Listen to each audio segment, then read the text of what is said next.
And so what I'm talking about, Shane, is that in this political season, without taking a side or anything, but one of the things we hear a lot is we have more that unites us than divides us. And I wish that Bears fans would start to realize this, because there are people like Greg Braggs and I, who Greg will be on here in just a matter of moments, but we're going to be a little bit more positive than a lot of people. And then there are some folks who are going to be pessimistic as all gets out.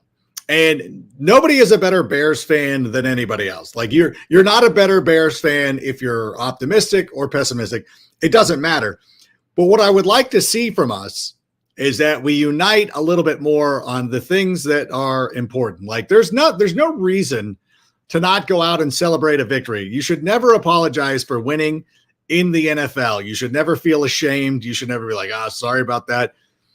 Because I feel like most of us, even Braggs, and I don't mean to speak for Braggs, but we talked on Monday night on CHGO, is like, listen, we won a game and can still recognize that there are things that the Bears need to improve on. And I don't think that there's anything wrong with that. Not much like somebody who might be like, I need to see a little bit more. That's fair.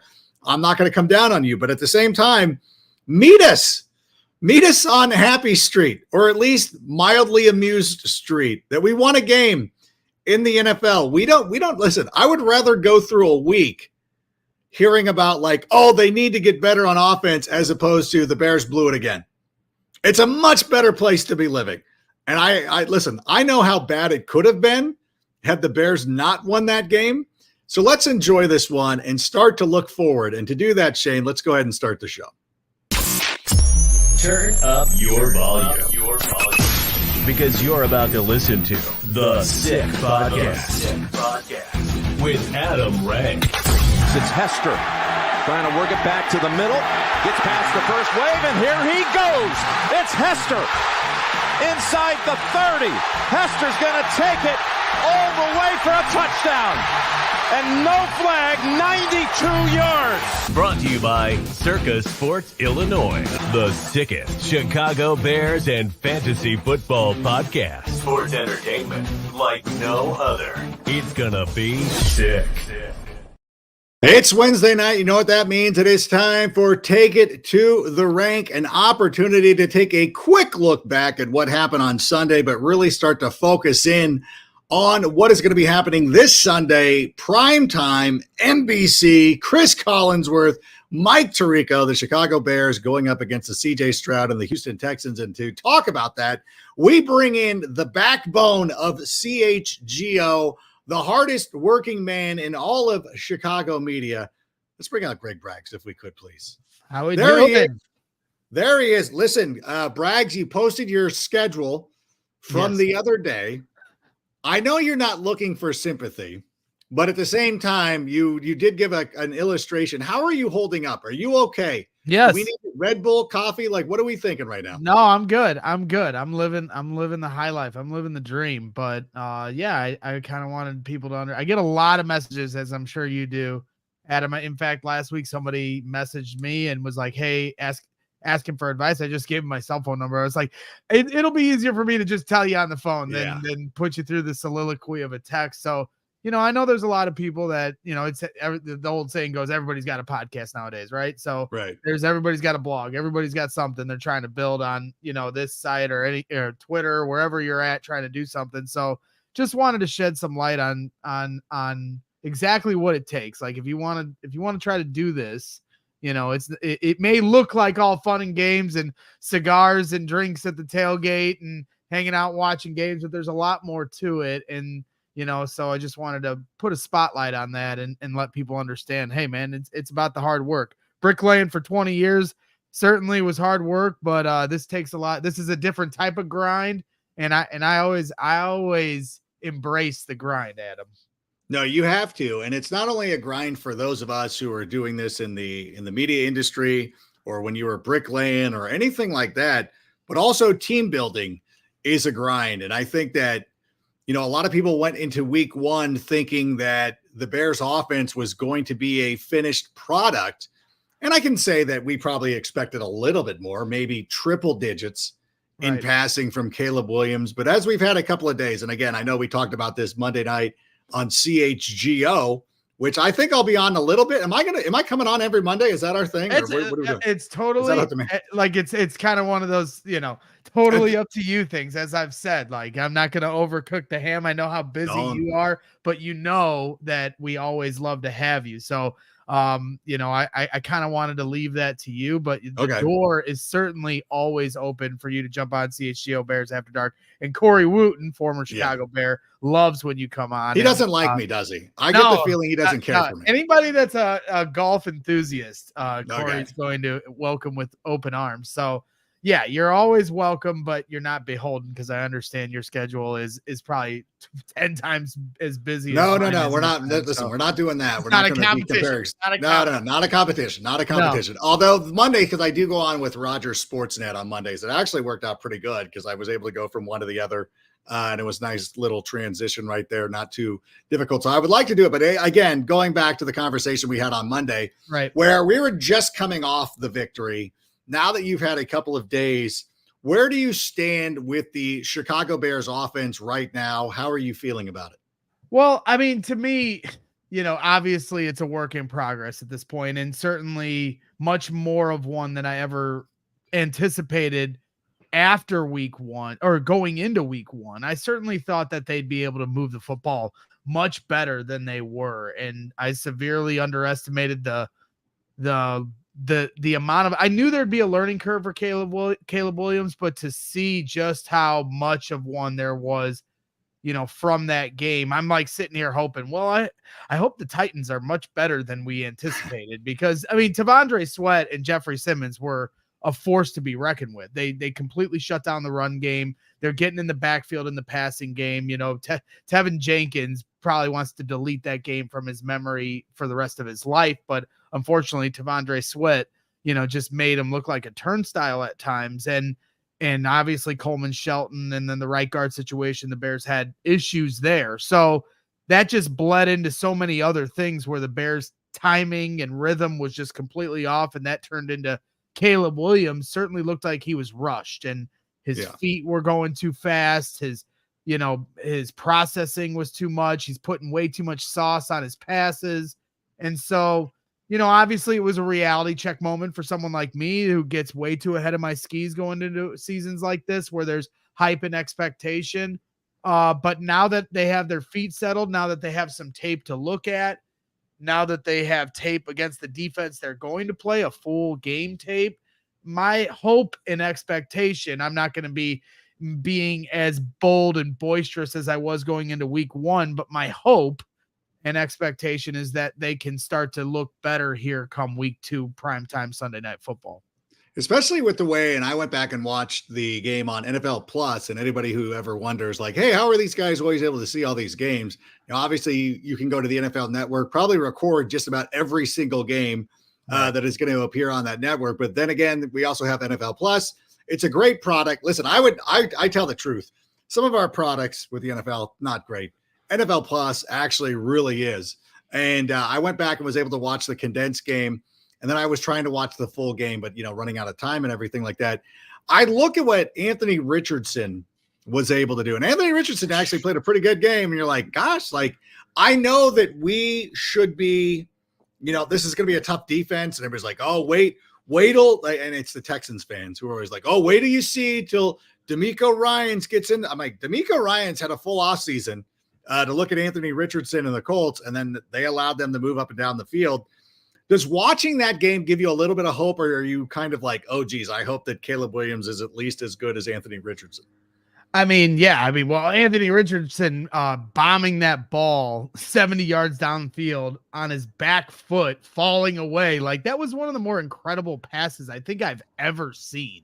In stride, 70 air yards. I've never seen anything quite like that. And last year, we had an opportunity to see Anthony Richardson in joint practices against the Bears, and he didn't look like that at that point. I mean, you could see the athleticism, you could see the arm strength, but that was precision and accuracy and athleticism like I've never seen. So, I don't know how to feel about this game. I think outside of the fact that there's zero expectation for the Bears going into this game, and just historically, that's always a good spot for the Bears to be in. Last week is the spot they never really do well in, so I guess I should have anticipated the letdown, albeit in a win. It does certainly felt like a letdown just because of how much we hoped the offense would look like the 21st century. But at the same time, now they have zero expectation to win this game. So to me, they're going into this game with house money in a lot of ways and have an opportunity to play spoilers. And you saw how well that defense played for the Bears against the Titans, and how well that secondary in particular with Jalen Johnson and Tyreek Stevenson. So, I mean, they have a puncher's chance, right? But I don't know, man. Yeah, CJ Stroud, Joe Mixon, and that vaunted, Texans offense. That's gonna be a lot, and it's gonna be at their house. So that the party's gonna be jumping there. I'm certainly curious to see how many Bears fans travel to that game. But offensively against that Texans defense, maybe they can get a little. I mean, they can't be any worse than they played week 1, right, Adam? Right. I mean, there's just no way. No, and that's a fair statement. But again, I think that, like you mentioned, the idea of being the home favorite has never been a great spot for the Bears, at least in the most recent, since Lovie Smith. It just doesn't ever seem to work out in our favor. Whenever, you think about it, it's usually the Packers. And I think about it too, is you know what? We're lucky that we weren't playing somebody like Minnesota, who probably would have a little bit more of an edge up on this kind of game or anything like that. We were able to get out there, get the win, which was important. I asked Tyler Scott too. I was like, hey, is it going to be better for you guys to be on the road? And I thought I would get a different answer. He's like, it's always good to be at home. I'm like, dude, that's not what I want to hear.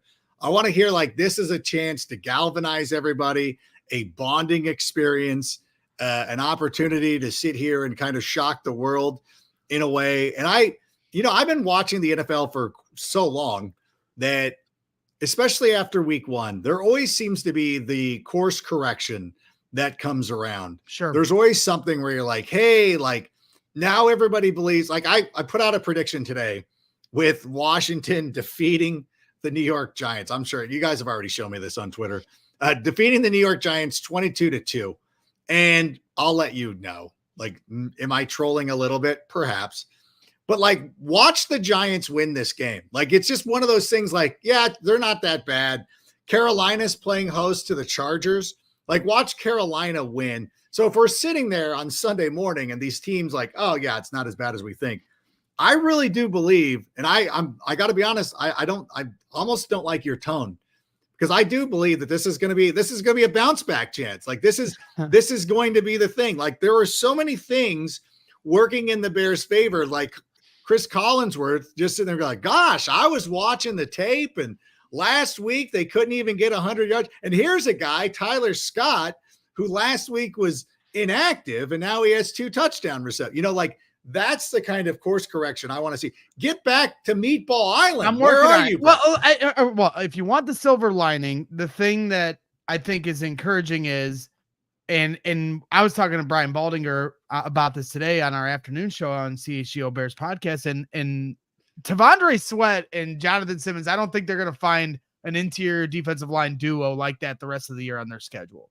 Now, the Texans, they have a lot of talent on the edge, right? Danielle Hunter, Will Anderson, those guys are going to be a force. But if you flip that to what the Bears did well here last Sunday, their tackles, Braxton Jones and Darnell Wright, played well, specifically in pass protection. I think their run game, across the board, needs to continue to get better. And they did finish the game strong, if you're looking for that silver lining, as they tried to close that game out. So the interior offensive line is the problem right now for the Bears. So that was actually a pretty bad matchup when you consider what the Titans' strength is, which is their interior defensive line. Now it's kind of strength versus strength. And maybe that interior defensive line won't cause the same kind of havoc the Titans did on the Bears, which will give the run game an opportunity to get going for the Bears, which will give Caleb Williams more comfortable pockets to maneuver in, as long as the tackles can hold up their end of the bargain. And then ultimately, Caleb talked to the media today, and he admitted to being too fast in his drop, rushing some of his throws. And so he acknowledges what he needs to clean up, but I think everybody, Eberflus, Coach Eberflus, Caleb Williams, and then most people that watch the tape could see that Caleb was looking in the right reads that he was supposed to be, as he was going through his progressions. So there are enough things there that show that he still has the intangibles we expected. And then you talk about the poise. He didn't turn the football over. Will Levis threw a touchdown pass. Will Levis had some nice plays where he ran for first downs and showed some poise in the pocket. But ultimately, he melted down at the end and threw 2 interceptions. And one of them was probably the dumbest, maybe might be the dumbest pass of the entire NFL season when it's all said and done. Right. And Caleb didn't make that mistake. Of course, there was a little luck involved in that. So to me, there are some cookie crumbs that show that they could make a big step here this week because so many things went wrong week 1. And more than likely they, as bad as it felt, it's not as bad as it looks. They actually should be able to turn a corner and get back to the momentum they were building to end the preseason. 2 plays that I feel like I wish Caleb probably wishes that he had back. And I'm not going to talk about the Keenan Allen drop because those things happen. And they got a field goal anyway, so it's fine. It was missing the wide open Keenan Allen on the ball down the sideline that, gosh, if he would have been, that probably wouldn't have been a touchdown because there was defenders close enough to probably make a play before he gets to the end zone, but that would have been a huge play. And then the big sack, that was, that one was, ill-advised, but again, he didn't pull the Will Levis. He didn't try to just flip it out and do something ridiculous. I wonder, is there something to having and this is something that I hope that he kind of focuses in on. Whenever there's a big play like that, whenever we're 3rd and 20, 3rd and 29, whatever it ended up being, you're like, you know what? There's still Torrey Taylor. Like, it's not that huge of a detriment. So I think that he's, as much as everybody wants to make fun of the 93 passing yards, I'm like, you know what? There's enough there. There's enough good reads and everything like that. Like, he needs a little bit more credit than he's given right now. Well, and the thing that I liked about it is how much he fought to come back to the pocket. If he scrambled at any point, he continued to keep his eyes downfield. He couldn't find any open receivers, but he continued to keep his eyes downfield and even at times would come back to the pocket and reestablish. It was really just about setting his feet at times. That Keenan Allen throw, he's trying to throw off his back foot. If he just sets his feet a little better, maybe he has a better opportunity. The one scramble he had on 3rd and 10, he does a great job of climbing and sliding out of the pocket. And then he makes a really, really nice cut to get upfield and get an extra 5 yards and get that first down. The Bears end up getting a field goal on that drive. And that was part of the momentum changing, moments in the second half that led ultimately to the big mistake for the Titans and gave the Bears the lead. So, the 2-point conversion, easy play, nice draw up. But, at that point, Caleb Williams had such an erratic day to continue to show that poise and calmness. And then even in his post-game presser today, when he talked, like, he's got a good head on his shoulders, right? And he's got a ton of talent. I was wishing somebody would ask him today because he's always said, like, I'm never nervous. I haven't been nervous since the first time I played in high school. Well, it certainly felt like he was nervous in that game. And maybe that goes without saying, but I would have liked to hear him kind of admit that the nerves were there. And it's a totally different beast when you're going up against grown men like Jeffrey Simmons.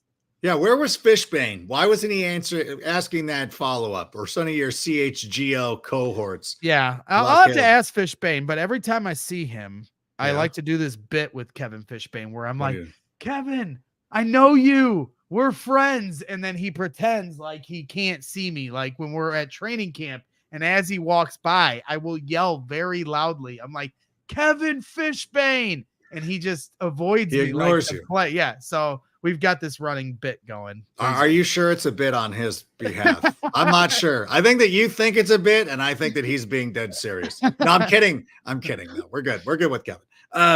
But I do want to say real quick before talking about Caleb Williams, I want to let everybody know that Windy City Sports Cards they specialize in buying and selling all things related to Chicago sports, whether you are a diehard fan of the Bears, Bulls, Cubs, White Sox, Blackhawks, or Sky. we've got you covered with an extensive selection of sports memorabilia and collectibles.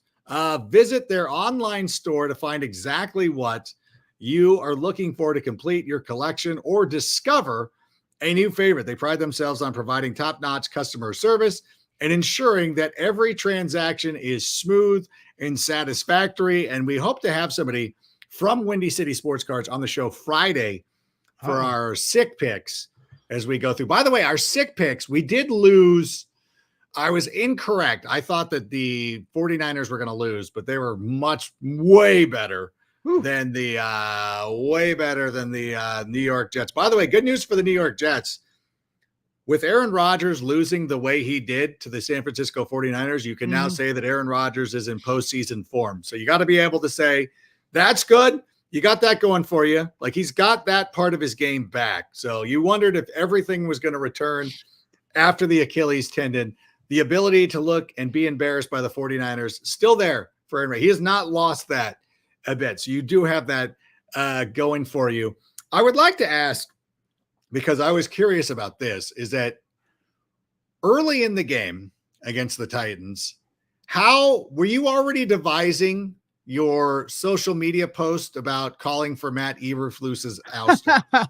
No, I made a pact with myself. You did. Because last year I fired Matt Eberflus on our post-game shows probably 6 times. Him and Luke Getsy were fired almost every other week.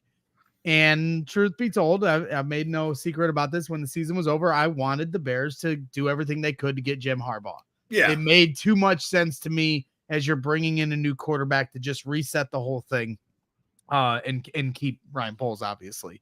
But they chose to keep Matt Eberflus, and I'm a very big trust in Poles guy. So if I'm going to hold to that moniker, then that means that I have to trust his decision for Matt Eberflus. And to me, then if you're thinking logically on the healthiest way for this to try to work, is that this has to be a 2-year minimum project where whatever happens this year, you got to live with the results and give it 2 years to see what the results are. And if you want to reassess, then you can't do it after 1 year. There's very few scenarios you can draw up to me that's going to change my mind on this, because if you fire Matt Eberflus, obviously then you're losing the entire offensive coaching staff that you just built. And we went through this with Jay Cutler, where it was different offensive coordinator after different offensive coordinator. And that continuity is important. No offensive coordinator is perfect.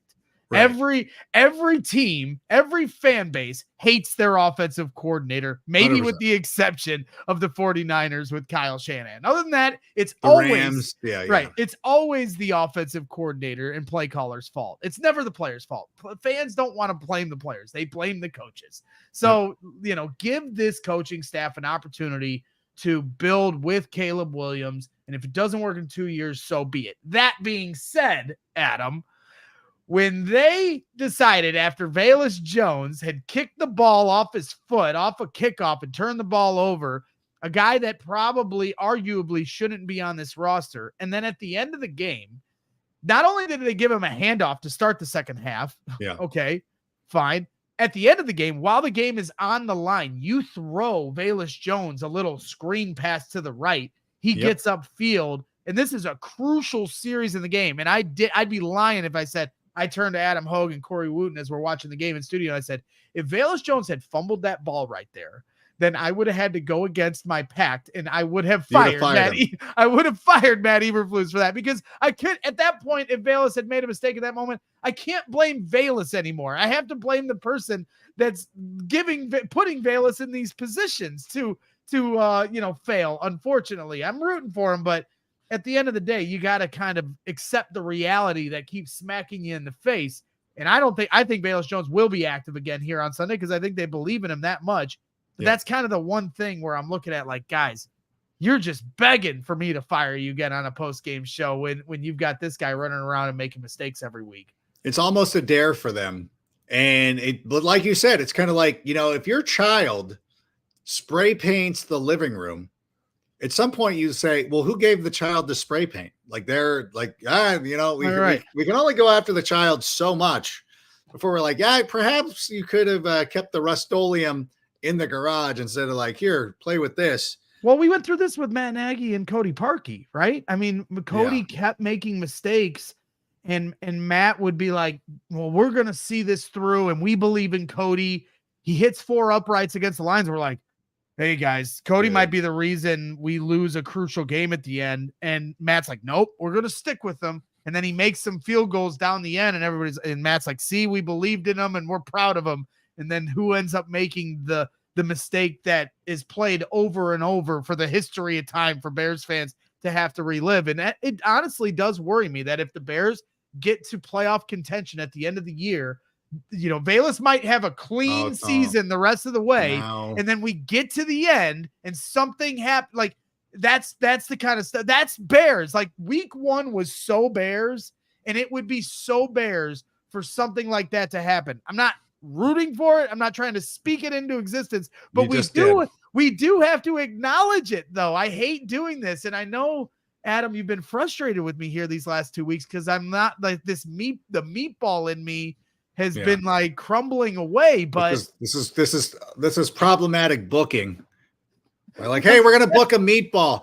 You know what? It's like we booked U2 and you're like, hey, do you mind playing Gloria? You're just like, no. I'm going to play something from our most obscure album. You're like, okay, thanks, Bono. No deep cuts. all deep cuts from Braggs right now. Although I do like, you're saying like, don't speak it into existence, but now I think most Bears, jinx. That's a reverse jinx, Adam. So that's the meatball. No, I'm reversed by saying it. Then that means it won't happen. That's what I'm saying. It's a but now that I just said that, that's a reverse jinx. So you jinxed it. I don't know. And I don't know how you feel about that kind of stuff, but maybe you want to go down and visit Circa Sportsbook, Illinois. That's right. The world's largest sportsbook in Las Vegas is right at your fingertips in Illinois. The Circa Sports app is sports betting the way it should be. Bet anywhere in Illinois and experience high betting limits, better moneyline splits, more in-game betting, and the best customer service. Download your new bookie today. Visit circasports.com and start betting like a pro from anywhere in Illinois. And if you or someone you know has a gambling problem, be sure to call 1-800-GAMBLER or text IL-GAMBLE to whatever number it is that they do. I don't even have that number. It's like 23, whatever. Call 1-800-GAMBLER if you have a problem with gambling. But the Circa Sports app, exciting times in the state of Illinois. Let's talk about, though, the Sunday night contest against the Houston Texans. Now, you said you anticipate Velus Jones Jr. being active. Mm-hmm. What about Tyler Scott? A surprise inactive. We were able to talk to him. We have a conversation with Tyler Scott on this network, and we went through it. And listen, Tyler talked about his experience and everything like that, and we're hopeful that he's going to get out there on Sunday. Do you think they'll go back to Tyler? Do you think he's going to get who? What do you think happened? Yeah, I mean, right now all eyes are on Rome Odunze, and if he's able to play on Sunday. Right now, Matt Eberflus came out today and said, luckily, it's not serious, and he avoided, a bigger, injury, having Velus actually fall on the back of his legs trying to block for him on that very pass I was talking about earlier at the end of the game. And he's day to day. So there's a lot of fans and media that think that Rome Odunze just shouldn't play at all on Sunday. I'm not there yet. Like to me, if it's not serious and he's okay, but they did an MRI as precautionary, then they're doing this game time decision game all the way until kickoff on Sunday. And I still think there is a chance he could play on Sunday. If he doesn't play on Sunday, Tyler Scott is 100% going to be active. That's not even a debate, because Tyler Scott will then have to play the role that Rome Odunze plays, which is to stretch the field. DJ Moore and Keenan Allen are doing, some of the outside, the hash marks kind of stuff in the wide receiver room.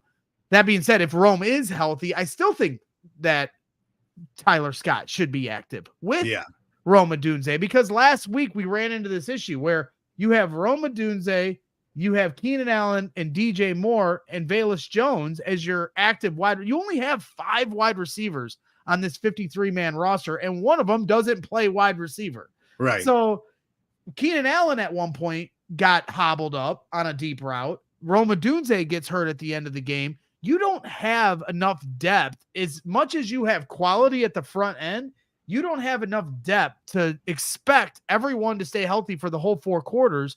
You need Tyler Scott out there. So tough decisions to make because Roschon Johnson was also inactive. So they're going to have to figure out, and maybe it's a defensive, now that they know that their defensive line is what it is. Yeah. Maybe there's somebody on the defensive line that has to sit on the practice squad. But to me, you got to have as many options at your disposal at wide receiver, especially with the questions of Keenan Allen and Rome Odunze. And if both those guys are active, you can't 100% anticipate they're going to play all 4 quarters unscathed. So Tyler Scott should play no matter what Rome Odunze's status is. Yeah, I would agree with you 100%, especially once we saw Keenan Allen limping just a little bit on that deep ball, because you're like, dude, you can't leave yourselves short-handed the way that they possibly could have had that game gone into overtime or something like that. Speaking of the defense, though, and how well the defensive line played and all this stuff like that, it was nice seeing the number 52 in prominence once again in Chicago. And it's funny because, it felt like we got a lot of like indifference or just mocking when the Bears made what was considered a small time move. But again, Ryan Poles continues to cook. What do you make of that move? I know it's one game, but how are we feeling now? I mean, well, he won you a football game. He to me, what you gave up for Darrell Taylor already is paying off, because without him last Sunday, you don't beat the Tennessee Titans. So, if the Bears are trying to win 9 or 10 games, he just got you one of them.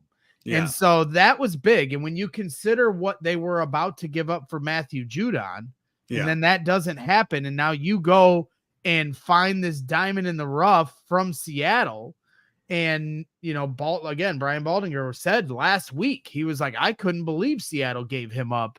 And you saw why on Sunday. The guy was legitimately a difference maker. All this hype and talk about what Austin Booker was going to bring to the table. He ended up only playing 6 snaps because they just quite simply didn't need him.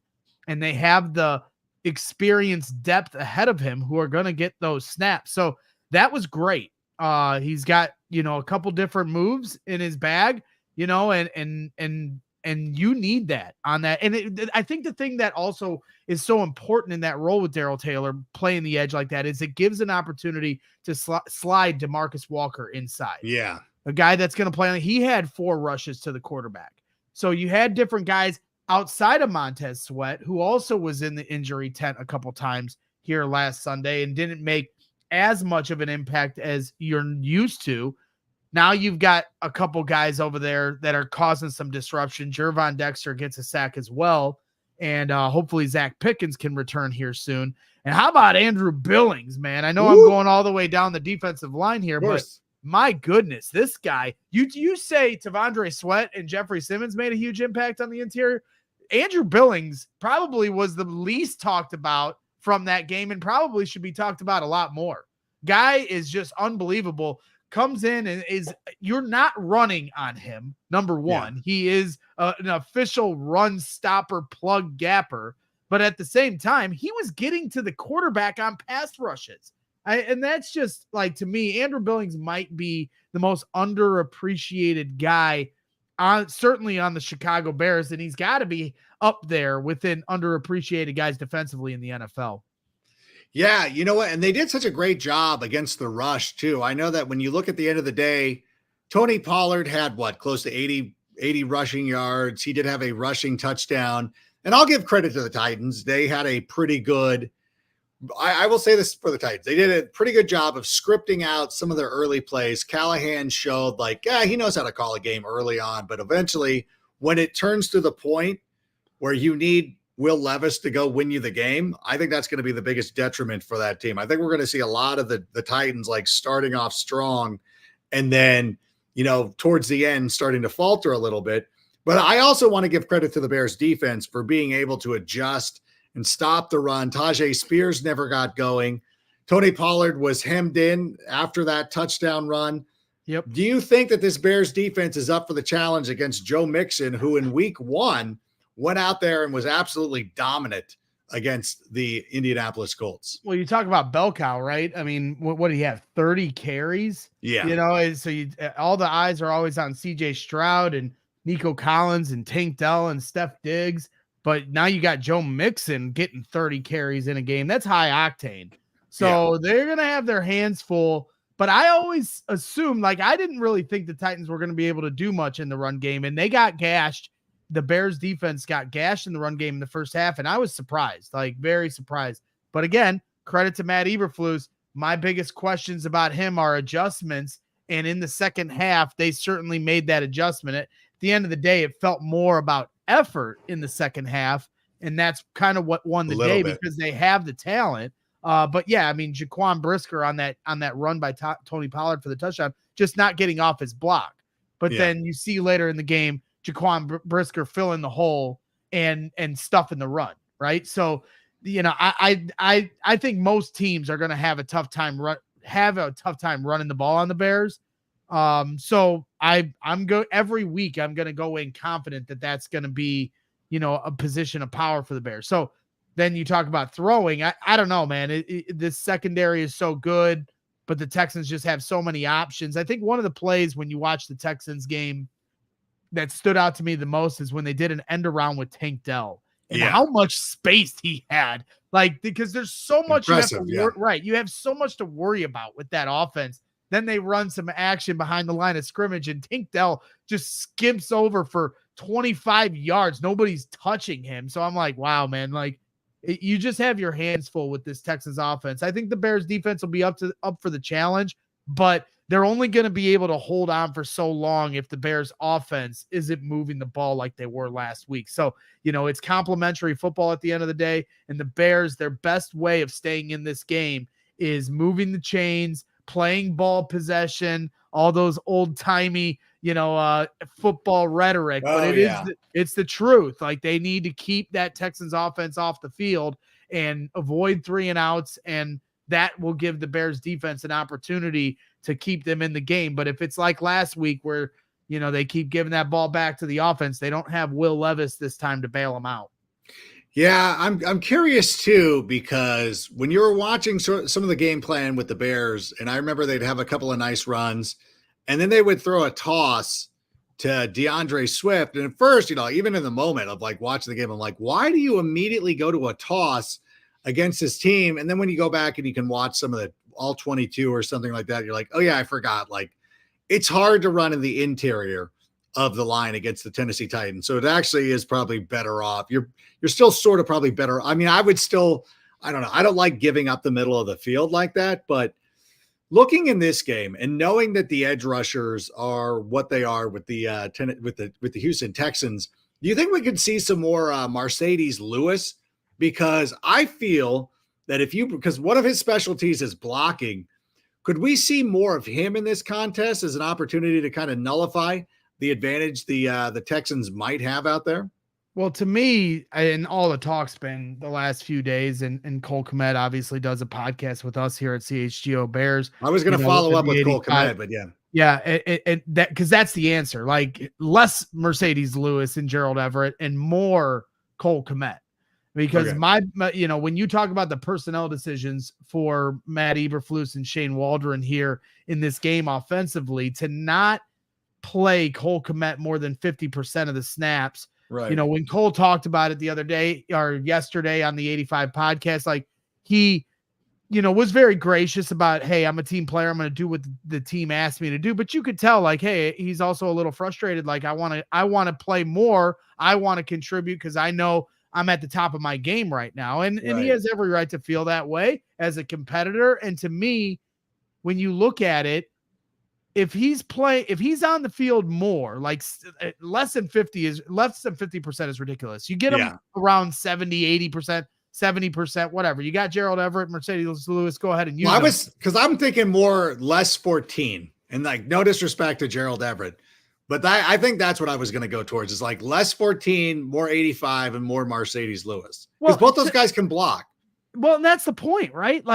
If you're talking about trying to not give away what you're doing to the defense, Cole Kmet is your best option because he can both block and get out and run a route and make a catch.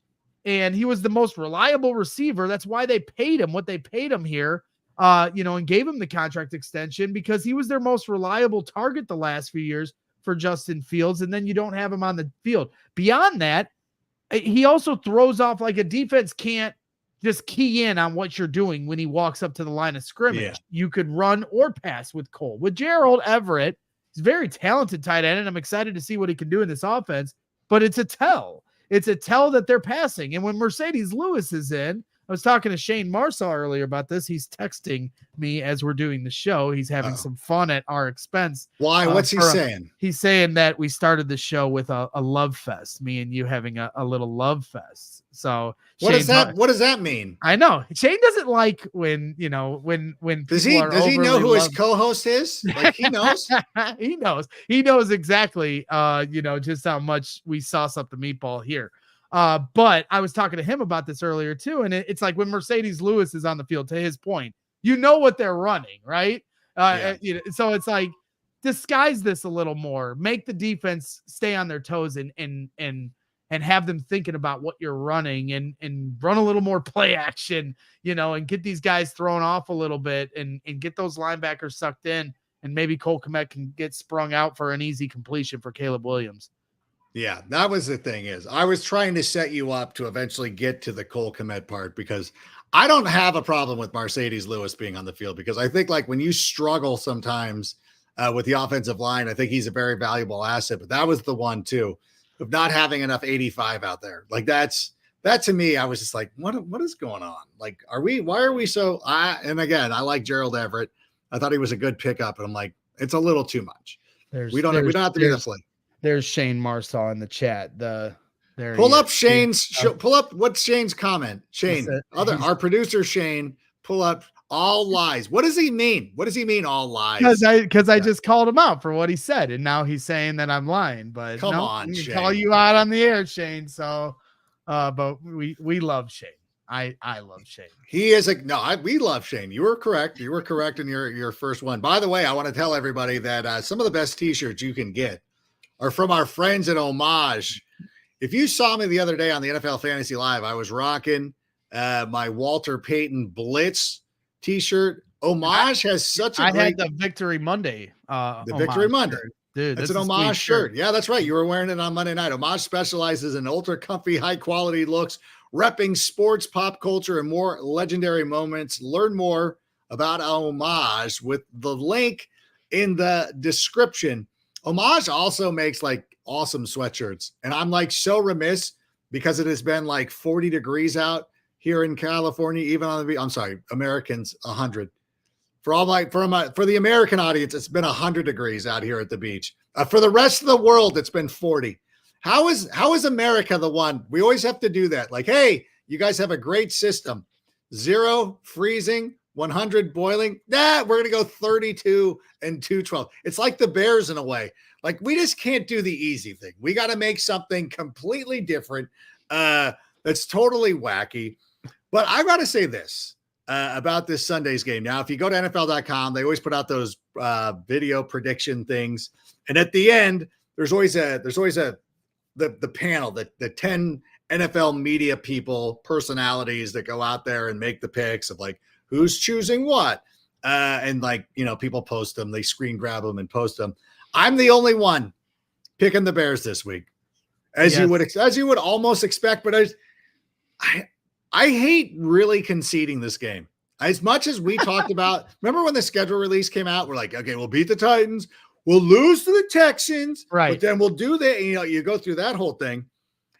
Now that I'm in the moment, I'm like, what about, because again, watching the game as I did, like, why am I conceding it to this team? Not that they're not good, not that they're not well coached. I love D'Amico Ryans and CJ Stroud and all those guys. I don't feel like we should be conceding to anybody. This isn't like you said a couple of weeks ago. It's not like we're playing the Chiefs from last year where you're like, yeah, we're probably going to lose this one. I was just going to say, to me, it's just you trying to hedge the meatball, right? Like, because for me, if you look before they play the Packers, you could make an argument they could win every one of those games. Yeah. Like, you really could. Like, it sounds silly, but You've got, after this game, you got the Colts, the Rams, who both have had some injury issues. Colts certainly won't be an easy test on the road. Rams, no Puka Nacua in that game. Their center's out for the season, it looks like. Then you got the Panthers, Jaguars, Commanders, Cardinals, and Patriots. Well, you got to fit in a loss somewhere. And me, yeah, that's what it is. It's the checks and balances. And, ultimately, I think this team does have a wide range of possibilities, from 12 wins if everything goes right to 8 wins if everything goes wrong. Like, they have a very large window here, and that's why the first half of this schedule is so vital. That's why week 1 was so vital. If they had lost that game, and now you're going on the road in a game that most people anticipate they're going to have a tough time winning, this week would have been so miserable. All the mistakes they made, all the injuries that started to pile up, and the chaos that was the play calling and the personnel decisions and everything that went in between in that game. If we had to find our way through this week after a loss, it'd have been absolutely miserable. Now you're playing with house money. So I totally get where you're at. As not join me here. I know I want to join you, but I don't know what's going on. I guess this Chicago media has just ruined me. That's gotta be what it is. It's ruined me, because this is an opportunity. Like, we all do our picks at CHGO Bears. And so this is an opportunity to jump the pack, right?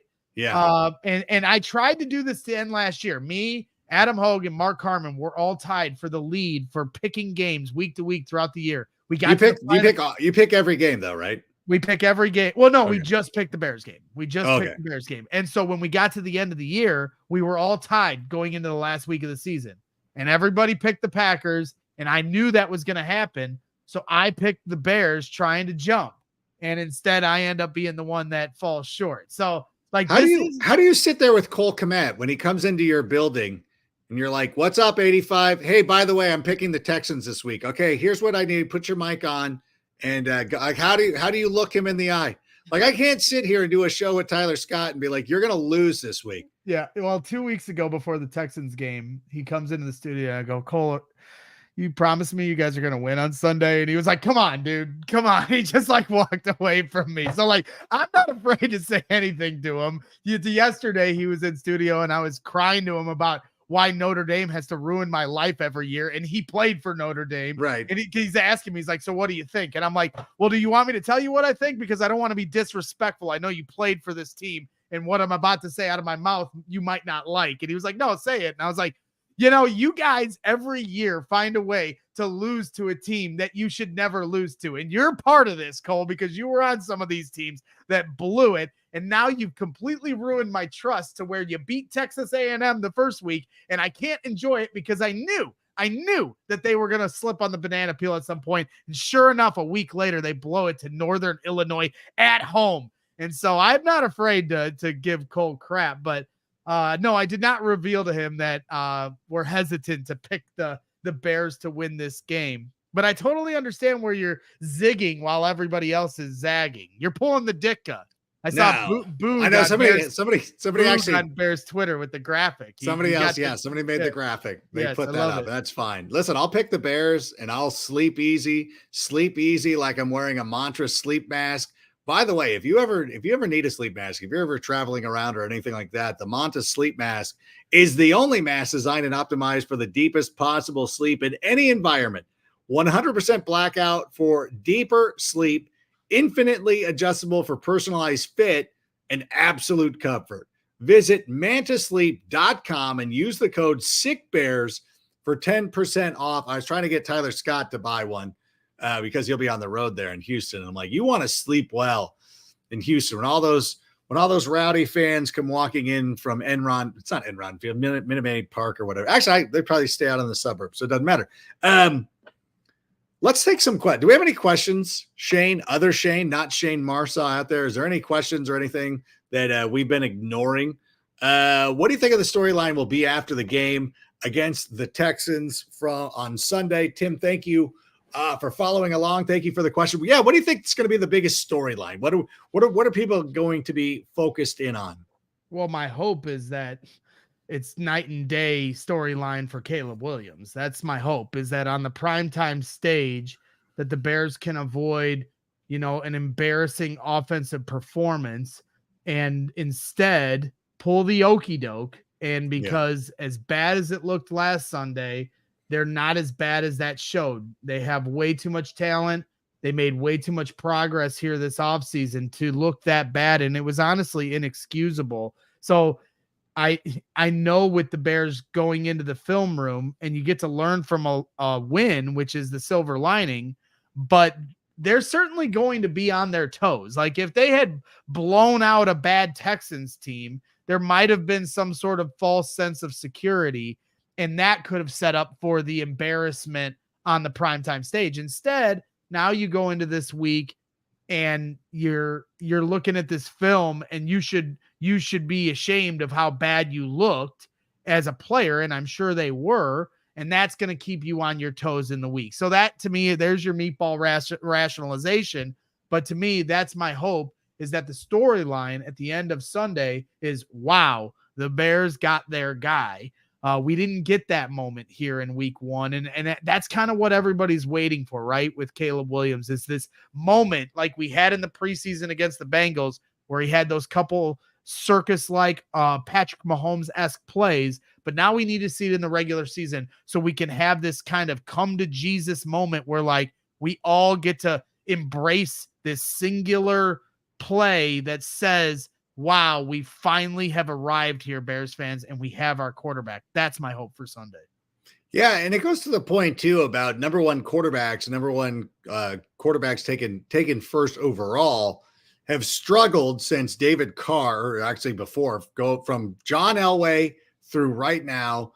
Outside of David Carr, he was the only one I think who's won his opening matchup. And even then, David Carr, friend of mine, I would say this to his face. I'm not slamming him, but like when David Carr was selected first overall, it wasn't a Caleb Williams type pick. Like we hadn't been watching Fresno State for 3 years saying, I can't wait till David Carr's in the NFL because this is going to be amazing. Because it was mostly like, this is a brand new franchise that had Tony Banks, mind you. And they're like, yeah, we might as well just go with David Carr because he's got all the proper tools. And then they ended up ruining his life because the offensive line was garbage. Tony Banks is a dick to him. And then all sorts of things go wrong. I even say too, because like the next quarterback who was selected in that draft was Ramsey by the Washington football team, the team that played in Washington. I don't know what to call them. They drafted Ramsey, and I'm like, it was 2000. I'm sure the Bears quarterback situation was garbage. Like I had to go back and look. I'm like, we weren't far from taking Grossman and all those guys. I'm like, I always tell David Carr, I said, listen, it's so funny the way that life could just turn around. Because had David Carr somehow ended up in the Bears of the 2000s, playing behind Olin Kreutz, playing with that Bears defense, he thinks I'm joking, but I'm not. I'm like, David, I think he would have been a Hall of Famer. Like he would have been so good. Stop it. Don't laugh. Why are you laughing? Am I gone too far down Meatball Island? Oh my God, you make me look like Dan Weeder. Honestly, like the meatballery has no bounds with you, Adam. Like that statement is just amazing to me, and I'm in awe of just the way you can just David Carr was a good quarterback who was in a terrible situation. Ask the Texans fans this week. They will tell you that poor guy never got an opportunity.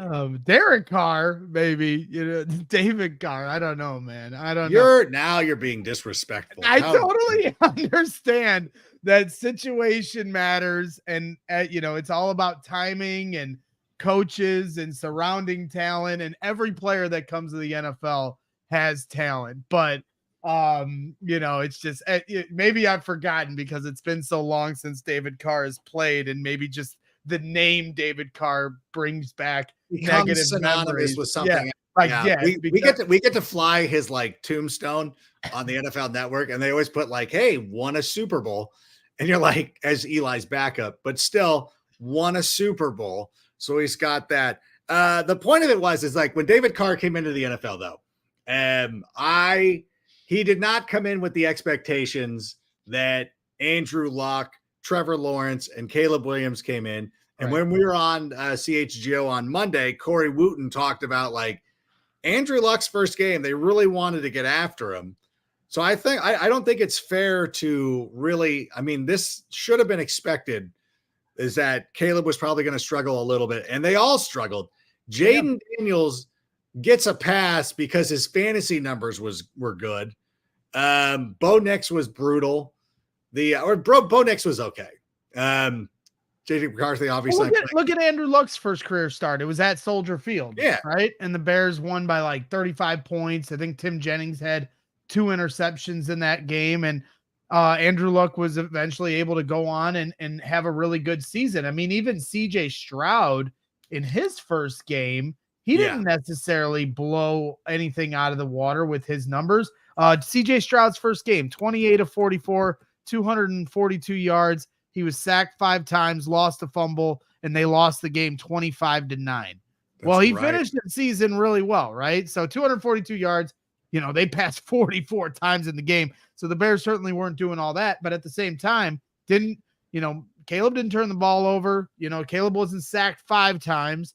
So, even CJ Stroud with this, historic rookie season that he had last year, he started out losing a game 25-9 and didn't have a great performance. So, I think they asked Caleb and Matt Eberflus a few times today about that trajectory from CJ Stroud, and Caleb just gave the PR answer of like, hey, I'm focused on myself. I'm focused on trying to help this team win football games. So I love Caleb's mentality, but I don't think it's unreasonable to think that at some point, even despite the fact of how bad it looked in week 1, that at some point this can't get unlocked and we can start seeing some much better football play. And the following week for Andrew Luck, they played host to Minnesota, 224 yards, 2 touchdowns, no picks, a passer rating of 107.5. He had a passer rating of 52.9 in that first game against the Bears, barely over 50% completion percentage.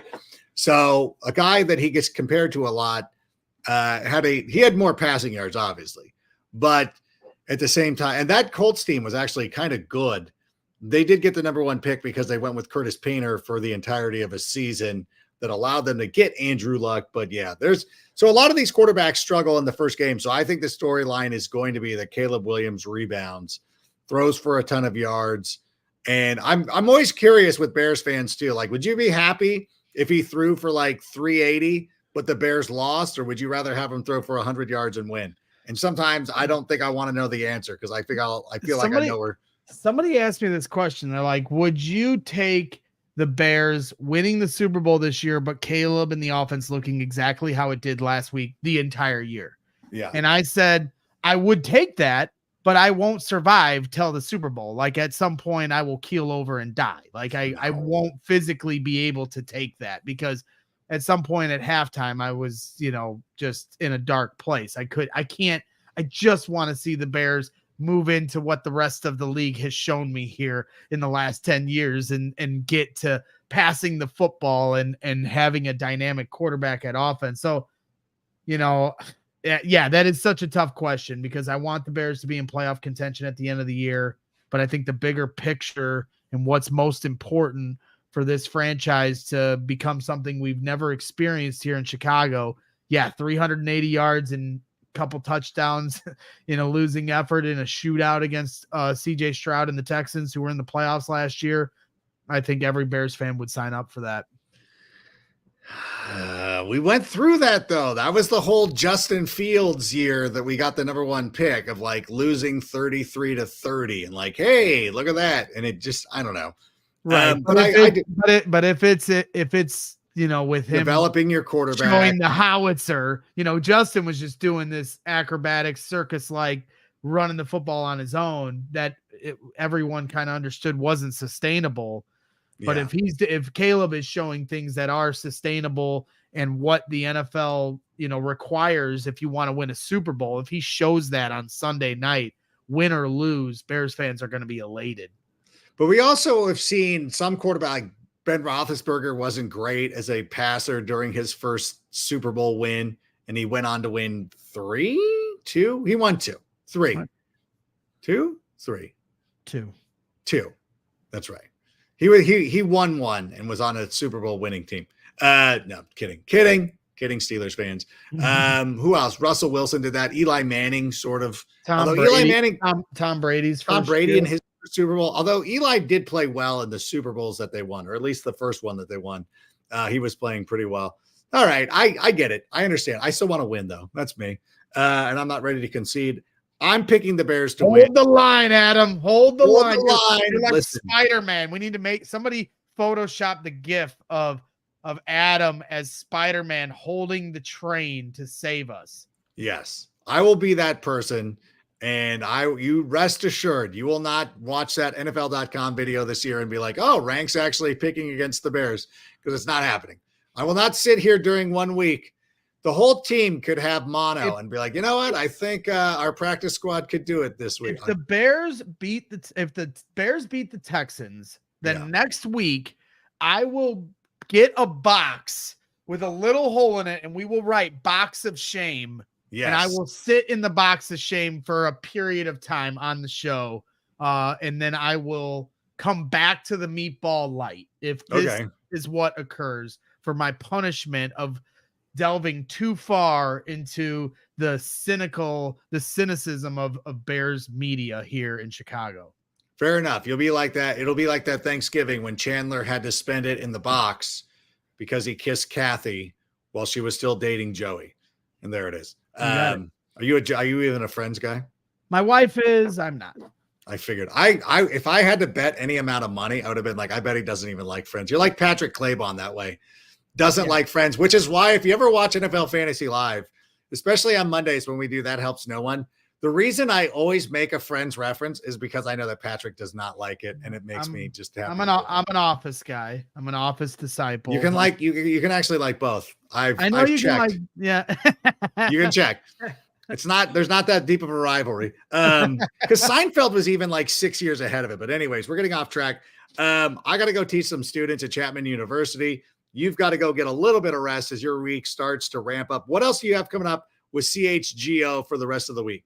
Yeah, well, tomorrow night, like I said earlier, Alex Brown and Lance Briggs have joined the CHGO Bears family, and Sunday night was their debut episode of the Briggs and Brown Show. We just launched our Instagram page, so if you're watching this, please head over to Instagram, the Briggs and Brown Show. If you follow that, that'll mean a lot to me as I'm helping kind of build this thing out. So I got to host. I had the honor of being able to sit in studio with Lance. When I go on to that, you better be following me or I'm going to be so mad. Yes, I promise I am. And so to me, this upcoming opportunity tomorrow night is also very cool because the Briggs and Brown Show, they're going to do their own thing Thursday nights. And so I know this is important to them and trying to build something out. And they have an unbelievably dynamic relationship and friendship, and their energy is just top notch. You'd absolutely love those guys if you haven't met them already, Adam. Alex Brown is a friend of the show, so we're good. Yeah, so they're going to be live. Yep. Briggs got afraid of me at the NFL Network one time because I came in and just immediately started complaining about something.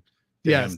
Well, they'll be live tomorrow night. I'll be behind the scenes producing for that show, so make sure you tune in for that. But we have shows all week long as we always do at noon, and then obviously pre and post game on Sunday.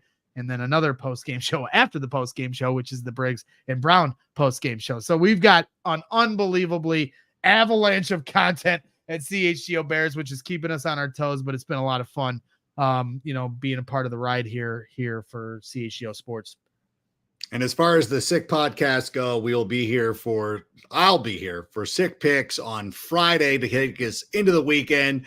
A lot of my weekend content comes on Instagram and TikTok, so look out for me there on either one of those two platforms, especially on Sunday morning. And then on Monday, I will be likely back with CHGO After Dark. Tuesday's the Tyler Scott Show, and then we'll be back here on Wednesday for Take It to the Rank. So for Greg Braggs, I'm Adam Rank. Bear down, and Shane, go ahead and play us out. And that's a wrap. Hope you don't miss us too much until next time. Follow The Sick Podcast with Adam Rank on YouTube, Instagram, Facebook, Google Play, and Apple Podcast. Brought to you by Circa Sports Illinois.